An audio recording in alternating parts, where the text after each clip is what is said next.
Perkenalkan, nama saya Cendana Gloria Beni dengan NIM 23010290. Pada hari ini saya mendapatkan tugas UAS untuk menganalisis perusahaan yang bermetode e-bisnis. Di sini ada beberapa poin penting yang akan saya jelaskan. Poin pertama itu mengenai latar belakang perusahaan yang saya ambil, yaitu mengenai perusahaan Bukalapak. Yang kedua itu kasus yang pernah dialami oleh perusahaan Bukalapak. Yang ketiga itu hal atau produk yang paling terkenal dari perusahaan Bukalapak. Yang terakhir itu analisis SWOT terhadap suatu perusahaan, yaitu perusahaan Bukalapak. Di sini saya akan menjelaskan mengenai latar belakang perusahaan Bukalapak. Bukalapak merupakan suatu perusahaan e-commerce yang terbesar di Indonesia yang didirikan tahun 2010 oleh Ahmad Zaiki, Nugroho Heru Cahyono, dan Fazri Rashid. Bukalapak didirikan dengan visi untuk memberdayakan UKM, usaha kecil dan menengah di Indonesia melalui platform online. Misinya adalah untuk memberikan akses pasar yang lebih luas bagi para pelaku UKM sehingga dapat bisa bersaing dengan pelaku bisnis besar di era digital.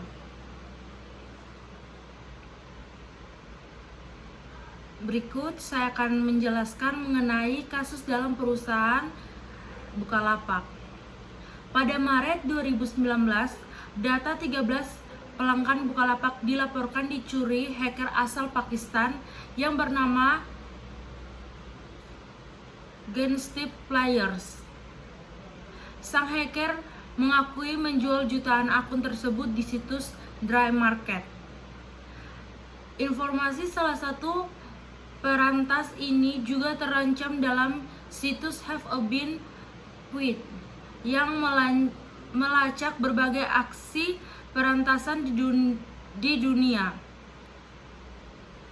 Dalam situs itu dilaporkan jutaan data dibobol berasal dari data backup perusahaan pada Oktober 2017.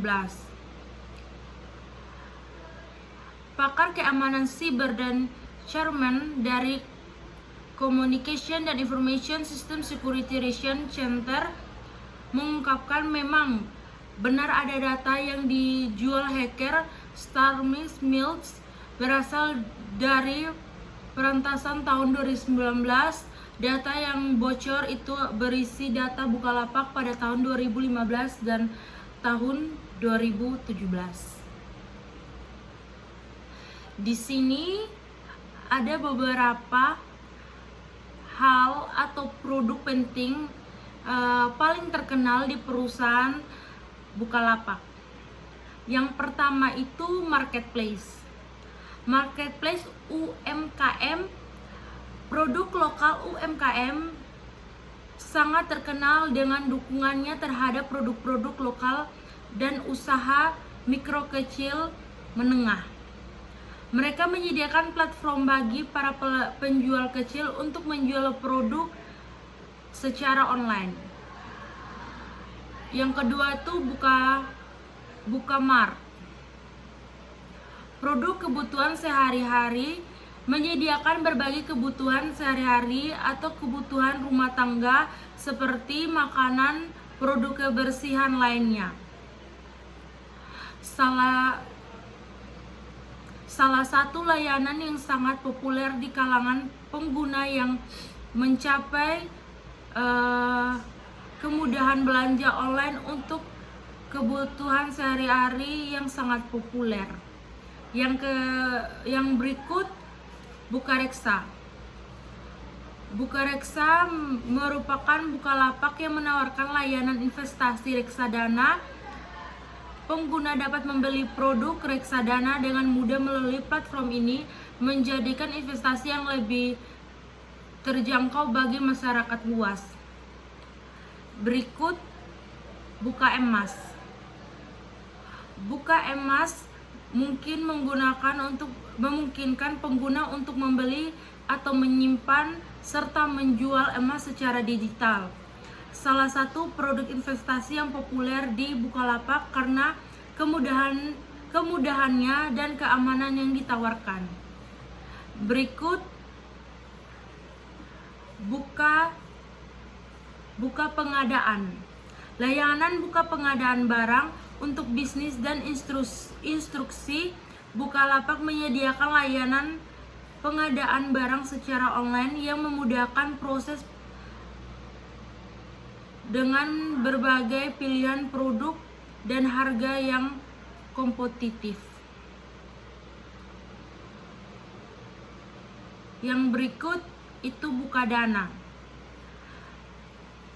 Pembiayaan dan pinjaman. Layanan Bukadana menyediakan akses ke pembiayaan dan pinjaman bagi individu dan pelaku UMKM, membantu meningkatkan inklusi keuangan di Indonesia dengan memberikan akses layanan keuangan yang sebelumnya sulit dijangkau.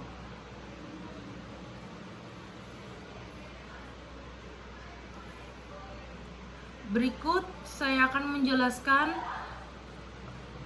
mengenai analisis SWOT perusahaan Bukalapak. Yang pertama itu kekuatan. Bukalapak memiliki reputasi yang kuat dan dikenal di seluruh Indonesia sebagai salah satu platform e-commerce termuka. Yang kedua, menawarkan berbagai produk melalui elektronik, fashion, kebutuhan sehari-hari hingga produk UMKM, usaha mikro, kecil, dan menengah. Jumlah pengguna yang besar dan loyal merupakan aset penting bagi platform e-commerce. Berikut, Bukalapak seringkali mengadopsi teknologi terbaru termasuk AI dan Big Data untuk meningkatkan pengalaman pengguna dan operasional. Yang berikut, pemahaman mendalam tentang pasar lokal dan kebutuhan konsumen Indonesia memungkinkan strategi pemesanan yang lebih efektif. Ya, yang berikut weakness atau kelemahan.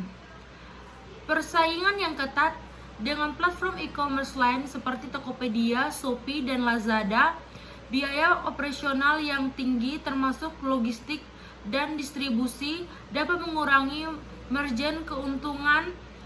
Ketergantungan pada diskon dan promosi untuk menarik pelanggan yang bisa mengaruhi profitabilitas jangka panjang.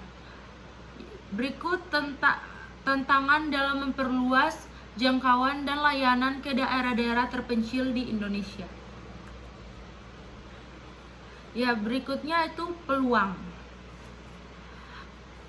Pertumbuhan pesat sektor e-commerce di Indonesia meningkatkan penetrasi internet. Peluang untuk memperluas kategori produk layanan termasuk produk digital dan layanan keuangan. Berikut kolaborasi dengan perusahaan lain termasuk startup teknologi layanan logistik untuk memperluas jangkauan dan meningkatkan efisiensi. Yang terakhir, ancaman. Perubahan regulasi pemerintah yang dapat memengaruhi operasional bisnis e-commerce, ancaman keamanan siber, merusak reputasi kepercayaan pelanggan. Yang ketiga tuh fluktuasi ekonomi yang dapat mempengaruhi daya beli konsumen. Sekian presentasi dari saya. Terima kasih.